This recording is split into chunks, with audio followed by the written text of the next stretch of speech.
안녕하세요, 막자입니다. 목소리가 좀 이상하죠? 지금 기관지염이 와가지고 계속 지난주 일주일 내내 되게 힘들다가 방금 미국에 왔습니다. 지금은 샌프란시스코에서 조금 떨어진 밀밸리라는 우물 앙금일 수도 있겠지만 자연과 마을이 되게 잘 조화된 것 같은 그런 느낌이에요. 큰 나무들도 되게 많고 중간중간에 힙스터들도 있고 커피숍도 있고 피자 가게도 있고 유유자적하면서 살기 좋은 동네 아닌가? 이런 생각을 했거든요.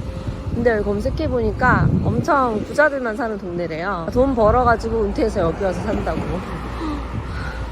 자연이 너무 좋아요. 공기가 좋지 않게 출장을 가서 힐링을 하는 기분입니다. 전 지금 인앤아웃에 걸어가고 있어요.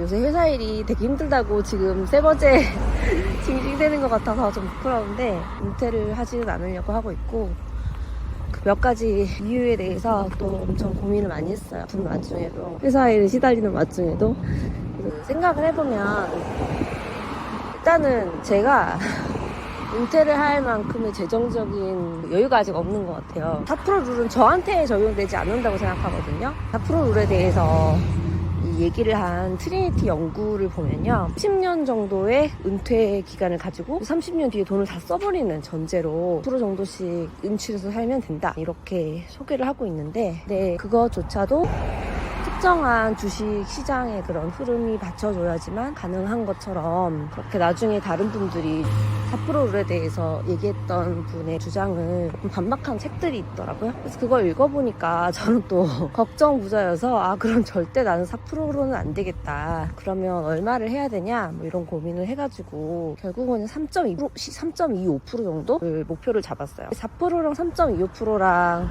크다면 크고 작다면 작은데 이게 30년, 60년 동안 되게 길게 보는 그런 은퇴 기간이잖아요. 그래서 그 작은 차이가 누적이 돼서 30년, 60년 사이에는 되게 커다란 차이를 만들어낼 수 있다라고 하더라고요. 그래서 4%씩 만약에 다 꺼내서 쓴다면 30년 뒤에는 갖고 있는 원금이 아마 제로일 텐데 마켓 상황에 따라 조금 다르긴 하겠지만 3.25%씩 꺼내서 쓴다고 했을 때는 60년 뒤에도 내 원금을 보존하고 있을 확률이 97%였나? 그렇더라고요. 100%는 아니에요. 왜냐면 또 마켓이 오르고 내려가는 그런 리스크는 있기 때문에. 아무튼 어쨌든 이제 3.25% 정도를 쓰고 생각하려고 하다 보니까 제 원금을 생각하게 되더라고요. 지금 제 자산은 이제 집이 한 채 있고 현금으로 얼마가 있고, 그리고 전세금으로 받은 게 뭐 1억 4천이 있고, 또 연금으로 받아놓은 돈이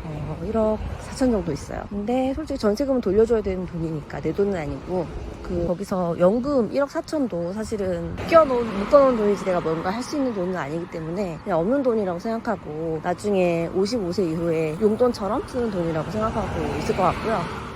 그리고 이제 나머지 집이랑 한 차례인데, 집은 당연히 은퇴를 하면 팔 거고, 이게 인플레이션으로 생각하면 조금 팔기 아까운데 그래도 사치라는 생각이 들고, 그래서 서울집을 줄이고 지방으로 가려고 하고 있어요. 지방으로 가서 좀 조용한 소도시에서 이렇게 자연을 좀 가깝게 느낄 수 있는, 여기 꽃 핀 거 보세요. 너무 예쁘다. 네.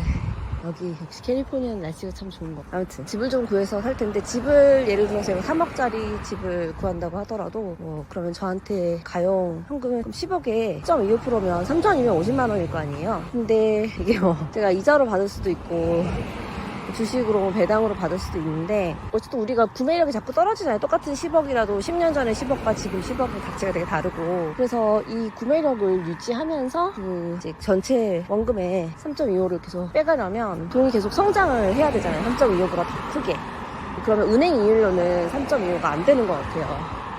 아무리 좋을 때는 좋겠지만, 그래서 30년, 60년 이런 긴 타임 프레임으로 보면 결국은 주식에 70~80에서 100%까지 투자를 한 사람이 훨씬 더 생활의 끝에 성공할 확률이 높았다라고 되어 있어요. 물론 이제 되게 엄청난 대공황처럼 그런 일이 발생한다면 그건 되게 아웃라이어니까 어떻게 할 수 없는 거겠지만, 그게 아니라고 가정을 했을 때 우리가 쓸 수 있는 돈, 저는 원금을 안 깨는 주의자거든요.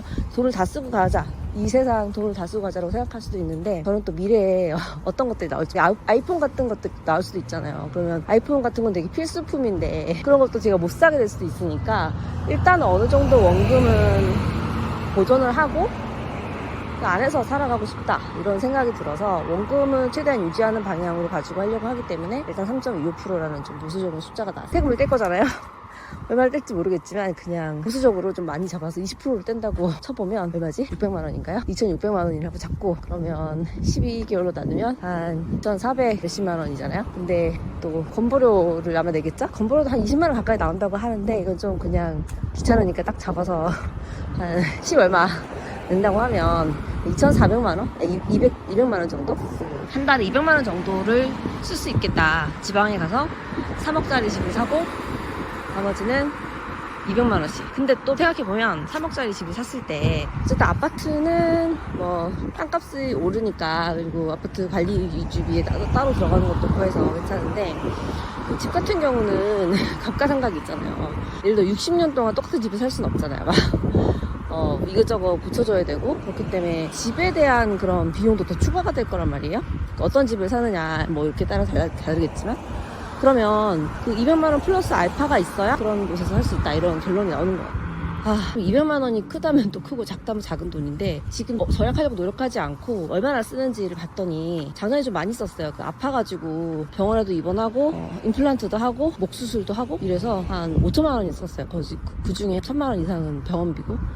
근데 어쨌든 한 달에 2,300씩 쓰는 게 되게 작은 건 아니니까 좀 절약을 해봐야 될 것 같아요. 확실하게 다이어트를 좀 해야 될 것 같고 그래서 아무튼 지금은 돈이 없어서 은퇴를 못한다 그런 생각이 들었고 일단 첫 번째 이유는 돈이 없다인 거고 두 번째 이유는 어쨌든 지방을 내려가서 내가 딱 구체적으로 살고 싶은 집이 나와야 조금 더 구체적인 재무 계획이 나올 텐데 그게 아직 안 된 것 같아요. 예를 들어 2억짜리 2억 미만의 집을 사서 그냥 대충 뚝딱뚝딱 고치면서 살면 1억이 붙는 거니까 그죠? 그럼 거기서 또 소득이 나오는 거를 가지고 조금 더 풍족한 생활을 한다든지 할 수 있을 텐데 지금은 뭐 어디 가서 어떻게 살지 뭐 이런 결정이 하나도 안 된 상태예요. 그리고 남자친구는 지역을 옮기려면 옮길 수는 있는데 지금 일단 들어간 회사가 지금 2년 차가 안 됐고 저한테 빚도 갚아야 되다 보니까 선뜻 지방에 내려가자 이런 얘기를 못 하겠더라고요. 그래가지고 일단은 남자친구 빚 갚을 때까지 몇 년은 더 일을 해야 되지 않을까? 잘리지 않는 한 그런 생각을 가지고 있어요. 아마 지방에 가게 되면 아이고 여기 어디야? 잠깐만 여기 어디지? 저 인앤아웃 버거 먹으러 왔거든요. 햄버거. 남자친구도 지방 근처에서 자리를 잡고 저는 재택근무를 하다가 자연스럽게 퇴사하는 그런 그림을 그리려고 하고 있어요. 지방 내려가서는 바로 시골집을 구하는 게 아니라 일단은 좀 시골 생활이 괜찮은지 한번 전세나 월세 이런 걸로 좀 경험을 해본다. 약간 이렇게 빌드를 가지고 있습니다. 회사를 또 지금 바로 그만두지 못하는 세 번째 이유는 사실 이걸 말씀드릴까 말까 좀 고민을 많이 했어요. 제가 약간 갈등을 좀 싫어하는 스타일이거든요. 이게 뭔가 지금까지 갈등이나 충돌을 좀 피하려고 되게 많이 노력했던 것 같아요. 되게 많은 면에서. 예를 들어서 여러분 스타크래프트를 아시는지 모르겠지만 스타크래프트에 보면 이제 종족끼리 막 싸우잖아요. 막 쳐들어오고 막 기지 맞고 막 드랍하고 막 이런단 말이에요. 저는 그런 게 싫어가지고 프로토스로 포톤캐논 막 입고 맞고 막 캐리어만 막 뽑아.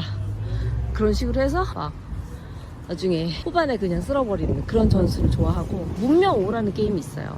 거긴 또 이제 태클도 많이 올려가지고 미사일 순양함 이런 거 나오면 되게 세단 말이에요. 약간 그런 거 입구 같은 거 딱 다 맞고 그거 나올 때까지 아무것도 안 하고 태클만 올리고 약간 이런 식으로 좀 게임 얘기만 해서 좀 그런데 안정지향주기? 너무 이제 싸움을 피해 오고 그랬었는데 회사에 어떤 일이 있었냐면 제 부하 직원 중에 한 명이 사실 몇 달? 사실 1년 넘게 좀 이상했어요. 사실 이 사람이랑 싸워가지고 회사에서 나간 사람 한 명 있고 다른 팀으로 간 사람 2명 있고 좀 그런 식이에요. 근데 이제 이 화살이 나한테 온 거야. 그래서 몇 달 전부터 나한테 되게 띡띡대고 되게 무례하게 하더라고요. 저는 처음에는 이게 지금 무례한 건지 아닌지를 되게 딱 판단하기가 좀 힘들더라고요. 왜냐면 처음이니까 MZ세대가 좀 당당하게 하는 건가? 34살인가 그래요. 그래서 그런 건가? 싶기도 해서 처음에는 그래 그래 그럴 수도 있지 이렇게 얘기를 했는데 약간 오냐오냐니까 더 기어오르더라고요. 그래서 지난주에는 다른 분 이제 셋이서 미팅을 했는데 그 미팅이 끝나고 나서 다른 사람이 너무 그 사람 오냐오냐 봐주시는 거 아니냐고 그렇게 얘기하더라고요. 약간 그때 이게 내가 보스로서 좀 부하 직원한테 잘 해주려고만 해야 되는 게 아니라 이런 갈등이 있을 때 해결을 해야 되는구나 이런 생각을 좀 했어요. 결론을 내기 위해서 회사 인사 파트너한테도 물어보고 뭐 제 이제 커리어 코치 이런 분이 있거든요. 그 코치한테도 물어보고 심리 상담사한테도 물어봤는데 다들 비슷하게 좀 물론 다 제 편이니까 이 사람은 좀 그런 행동의 교정이 필요해. 그렇지 않으면 우리 회사랑 같이 갈 수 없다라는 메시지를 좀 분명하게 전해야 될 것 같다. 그렇게 얘기를 하시더라고요. 그래서 사실 그 얘기 듣고 나니까 사실 마음이 되게 편했어요. 그 전까지는 막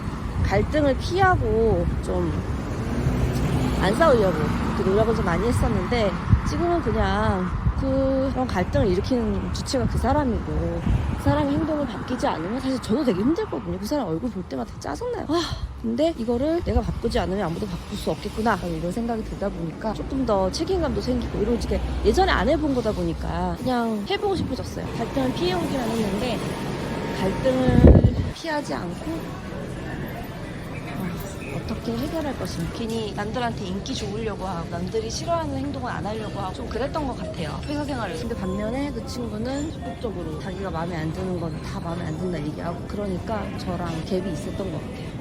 물론 마음에 안 드는 거 얘기할 수 있는데 막 I don't care 막 이런 얘기하면서 자기는 다 잘했고 남들이 다 잘못했다는 식으로 막 얘기하는 거는 좀 꼴보기 싫더라고요. 꼴보기 싫었는데 해봤는데 일단 참지 않겠다. 그래서 제가 생각하기엔 그 친구 지금 빌런이거든요. 자기가 잘하고 되게 잘나고 자기가 막 승진을 해야 된다고 그렇게 믿고 있지만 다른 사람들 쫓아내고 다른 사람들 의견 무시하는 그런 빌런인데 이 빌런을 쫓아내든 제가 잘려서 나가든 뭔가를 하나 할 때까지 회사에 붙어 있으려고 하는 거. 잘 되면 또 하나의 교훈을 얻을 수 있을 것 같고요. 잘 안 되면 유튜브 매일 올리는 거 유튜브에 집중을 해야겠죠. 아무튼 지루한 얘기 들어주셔서 감사합니다. 네, 인앤아웃 버거는 어딘지 슈퍼두퍼 버거가 슈퍼두퍼 슈퍼두퍼 슈퍼두퍼 버거가 보인다. 왠지 이 근처에 인앤아웃도 있지 않을까요? 없으려나? 경쟁사라서 있었으면 좋겠다. 아무튼 좋네요.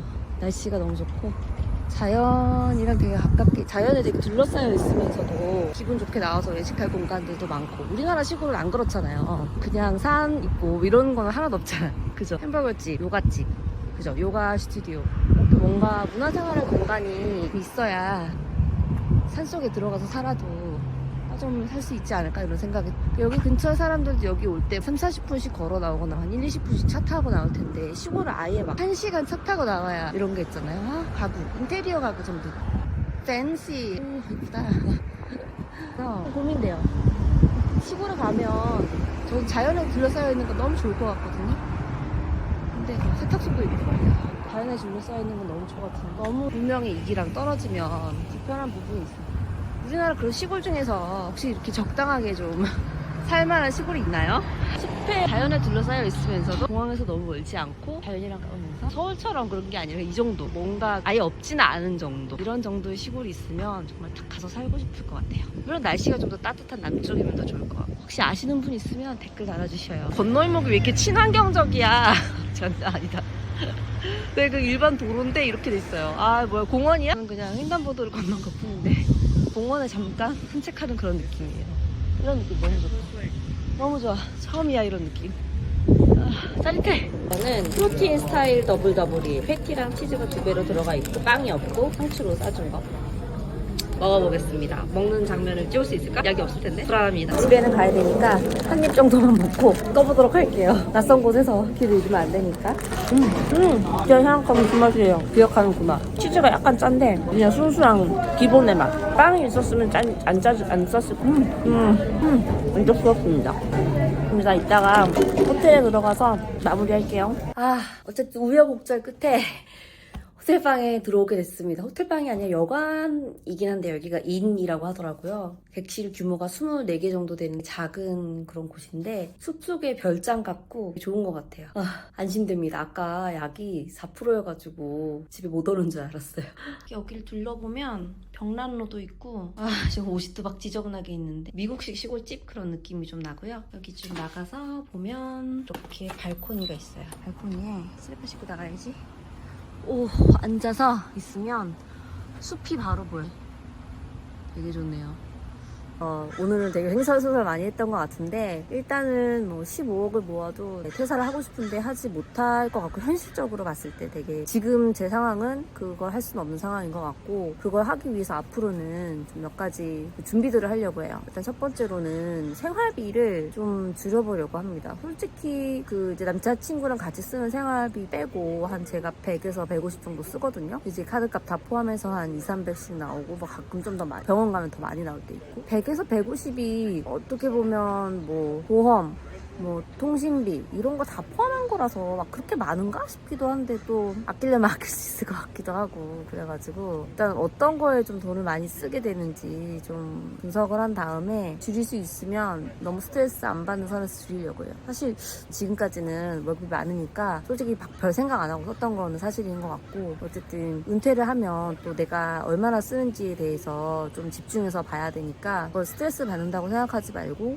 청빈하게 산다. 청빈한 삶을 추구한다라는 관점에서 생활비를 좀 줄여보려고 하고요. 두 번째로는 이제 뭐 살집에 대해서는 일단 남자친구가 빚을 다 갚아야 되겠지만 일단 시골에 정착해서 주변을 파악하고 시골이라기보다는 지역에 지방에 먼저 가서 주변을 파악하고 그 다음 시골로 가서 또 좀 시골 생활을 파악해서 나랑 진짜 맞는지를 파악한 다음에 그 다음에 뭐 집을 짓든지 아니면 다른 옵션으로는 좀 시골이지만 도시 가까운 곳에 집을 구하거나 지어서 살 수도 있을 것 같은데 그럼 또 돈이 많이 드니까 그러면 은퇴가 아예 확 늦어질 수도 있잖아요. 근데 시골 갔을 때는 이미 은퇴한 이후니까 그게 조금 걱정돼요. 그 부분을 생각을 좀 더 해봐야 될 것 같고요.